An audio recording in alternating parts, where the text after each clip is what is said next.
Tsaka yung gulay, yung mga ulam kong gulay lang. How many children do you have? Ilang anak nyo ka? Isa lang. Isa lang yung anak ko, pero wala akong asawa. Eh, bakit kayo nagkaanak? Ay, alam mo naman yung mga panahon ng tempo ng hapon. Bali, ng hapon. Eh, asan yung anak nyo? O, andyan kanina, lalaki. Ilang taon?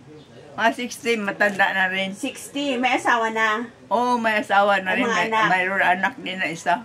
Isa rin? Napakatipid naman. Parehas. Pero wala dito, andun sila sa Manila. Nasa Manila. Ikaw lang mag-isa dito, saka yung kapatid mo. Oo. Tsaka yung anak kong lalaki andyan. Pero may bahay sila dyan sa baba.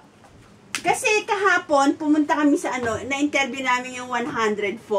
Ayun sa Sabtan. Na-interview ko rin yun. Kaya sabi ko, ano sikreto mo? Sabi niya, karpintero pala siya.